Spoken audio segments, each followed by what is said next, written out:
En d'autres temps, au Burkina, quand on parle de coup d'État, c'est que c'est des tueries. C'est pas exact aussi.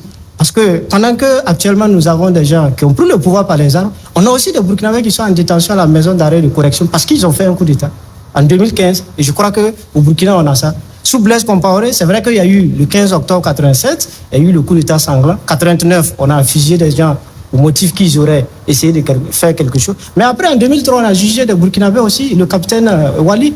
On a jugé des gens pour des histoires de coup d'État. Rien que sur Roch-Marc Christian Kaboré, vous savez combien de dossiers qui sont au tribunal militaire en attente de jugement par rapport à des questions. L'histoire du pont Nazino, on ne parle plus. Il y a eu une affaire, on a même pris un jardinier, on dit qu'ils ont voulu faire quelque chose.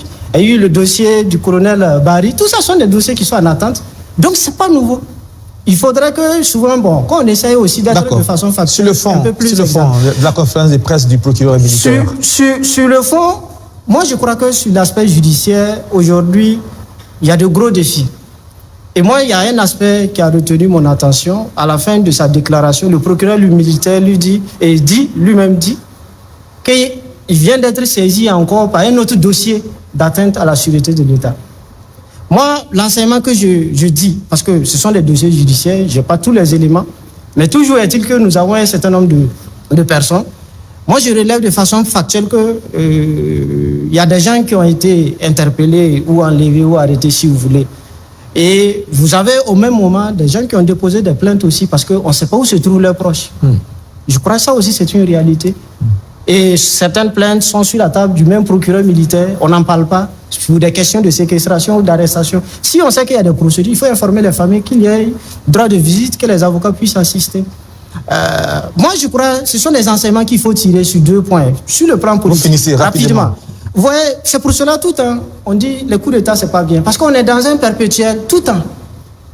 Et vous voyez, on n'a pas encore fini. Et justement, Athéna Sejoulon, oui? Pardonnez-moi de vous interrompre. Justement, vous l'avez souligné il y a un instant, il y a eu tellement de coups d'État dans ces pays.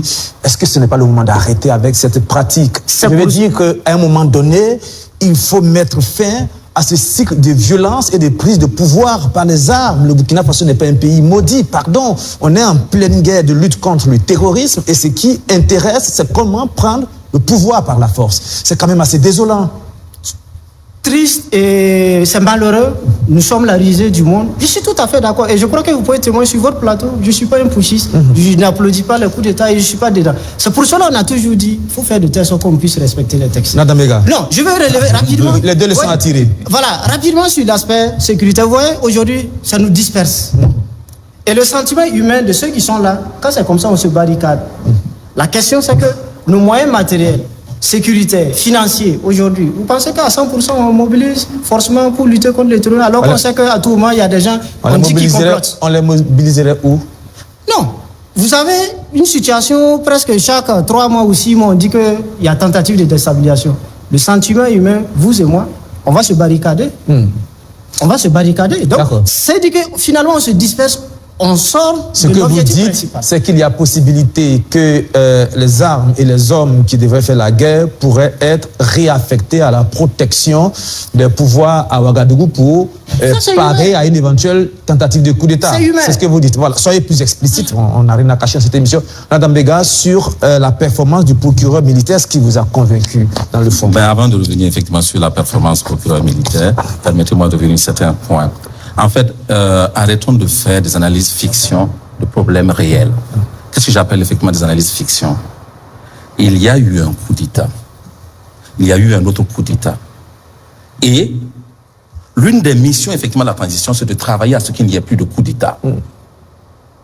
Et puis, quand vous observez, comme des champignons, ça pousse un peu partout, même avec des organisations de la société civile qui, par camp organisé, veulent simplement que ça tombe encore pour qu'il recommence. Ça va tomber pour qu'on aille où? Que le Burkina Faso se montre effectivement comme un pays maudit qui est toujours en train de recommencer.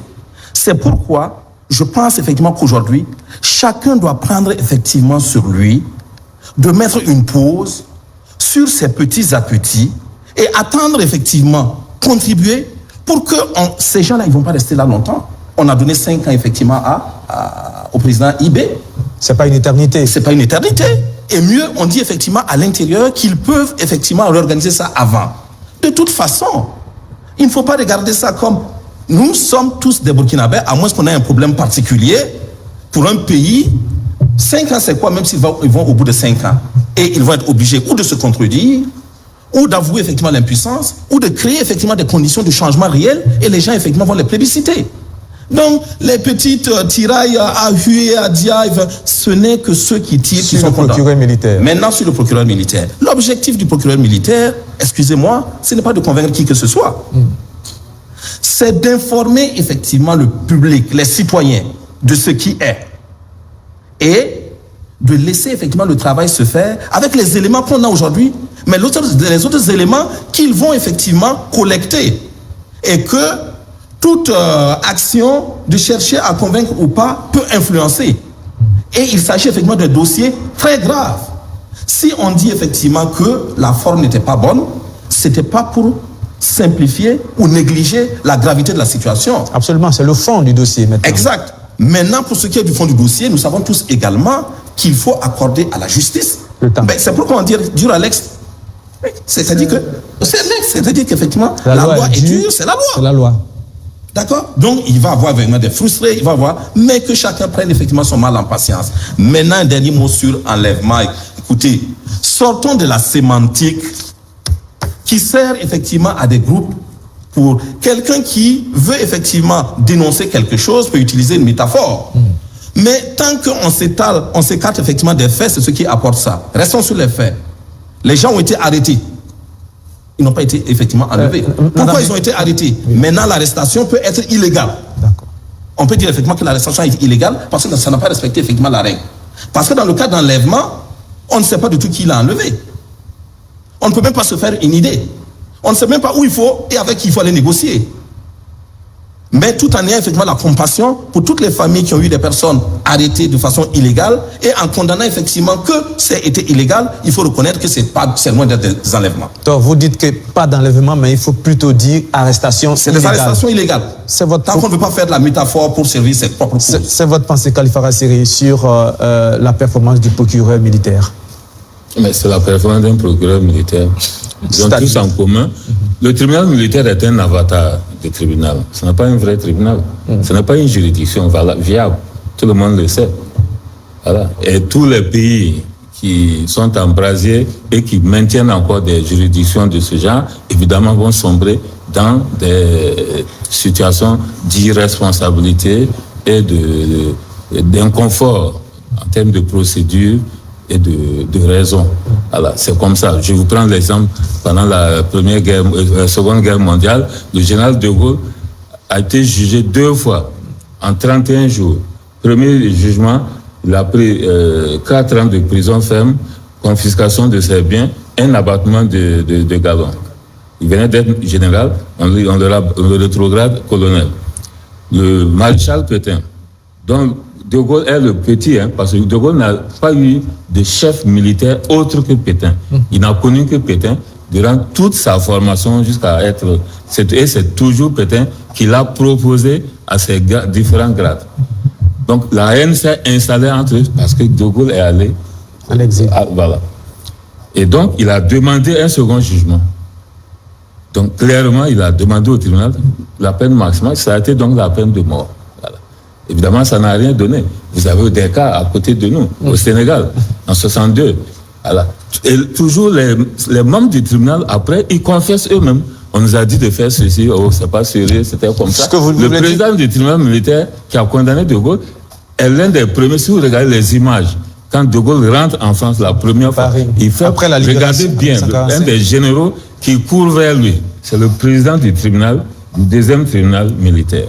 C'est vous dire que ces affaires de tribunal, moi je ne suis pas fanatique de ça, mais on fait avec ce qu'on a. Il a communiqué comme il peut.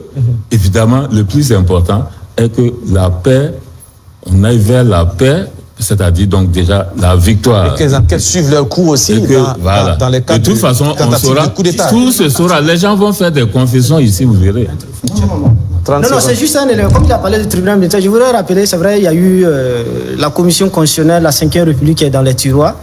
C'est vrai qu'aux premières heures, les membres de cette commission avaient prévu la suppression justement de tout ce qu'il y a comme juridiction d'exception, y compris le tribunal militaire. Après, il y a eu volte-face. Mais je crois sous cette législature de l'Assemblée législative de transition, il y a eu des concertations et je crois, entre autres réformes, recommandations, je crois à travers les tournées dans les régions, on a demandé la suppression en fait du tribunal militaire. Je crois bien que ça figure dans le rapport de cette même Assemblée législative de transition lorsqu'il y a eu des tournées dans les régions. En attendant, c'est ce qu'on a. Ouais, Dassé Bendouté. Merci. Avant de revenir, quand j'ai dit qu'il faut féliciter le président, moi je ne dis pas qu'il n'y a pas eu de coup d'État où on n'a pas jugé. Moi c'est le contexte. Le contexte dans lequel nous sommes est très sensible. Et vu la manière dont c'est en train d'être traité, il faut les féliciter. Ayons le courage de reconnaître que quelque chose nous a évité le mal ou quelque chose a été bien. C'est ça, moi, ma vision. D'accord. Maintenant, entre nous, on doit avoir le courage de dire aux gens d'arrêter d'avoir l'esprit de tueur. Aller s'organiser pour tuer quelqu'un, moi, c'est une chose que je ne pardonnerai jamais. Je suis civil, mais c'est des choses, moi, je ne pardonnerai pas ça. Il ne faut pas aller tuer l'homme parce que tu veux l'argent ou bien le pouvoir. Ce qu'on a connu en 2015 a été catastrophique, où des gens ont perdu la vie pour rien, pour des questions de pouvoir. Donc, ayons le courage de dire à des Burkinabés qui sont actuellement assis quelque part et qui pensent que le pays, là, on doit tuer des gens pour faire des coups d'État, d'arrêter. Le pouvoir, l'argent, ça va finir. Il ne faut pas qu'on se tue pour le pouvoir. L'Afrique a tué combien de ses leaders? Où sommes-nous aujourd'hui? Les Thomas Sankara là sont là, on cherche toujours les corps. Les Lumumba là, c'est une dent qu'on a pris à aller enterrer au Congo. Quand même. Pourquoi aujourd'hui s'asseoir dire que c'est la justice là? La justice là, il y a des gens qui sont sincères. Mais pourquoi la justice, elle aussi, ne montre pas que non, ils sont là pour lutter? Maintenant, il nous faut des patriotes au pouvoir. Pourquoi l'Afrique doit se donner à ces spectacles? Et c'est l'élite toujours, ce n'est pas les paysans. Il nous faut des présidents patriotes. Et regardez tous les présidents qui ont eu des problèmes. C'est des patriotes. Et un dernier exemple, regardez ce qu'on est en train de faire à Dadis en Guinée. Dadis a fait quoi contre la Guinée? Mais c'est les mêmes manipulations de la justice, l'usage des mots, les questions des droits de l'homme. C'est pourquoi moi j'ai toujours dit ici... Vous finissez là-dessus. Voilà. Maintenant, et au niveau du tribunal militaire, l'information qu'ils ont donnée, il faut communiquer. Et c'est ce que nous voulons. Les gens n'ont qu'à faire des communications claires. Si on a arrêté quelqu'un, il faut communiquer. Il y a quelque chose, il faut savoir communiquer. Et moi, ce que je demande, pour rejoindre, en tout cas, le Coros Kalifara Séré, tous les Burkinabés doivent se mobiliser pour que les jugements là soient publics et télévisés. S'il y a une loi, il faut la lever. On ne peut plus continuer à faire des procès dans des salles. Il faut qu'on voit de leur bouche comment les gens vont se défendre. Trop, c'est trop que dans un pays, on passe tout le temps comme ça. Il faut qu'on arrive à travailler pour que ces jugements-là soient publics. Tout le monde va voir ce qui s'est passé et chacun sera satisfait. Et je remercie M. Dadabega qui a donné le mot juste. Une arrestation peut être illégale. Et je suis d'accord avec son mot. Il y a peut-être des arrestations illégales. Mais c'est ce mot vraiment qui sied. Quand je tentais d'expliquer la question d'enlèvement. Donc je le remercie pour le mot juste qu'il a utilisé. Il y a peut-être des arrestations illégales, même pas d'enlèvement. Et les enquêtes vont suivre leur cours.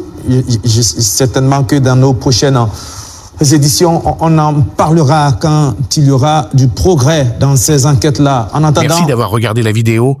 Avant de nous quitter, n'hésitez pas à partager vos avis dans les commentaires. À bientôt pour de nouvelles vidéos.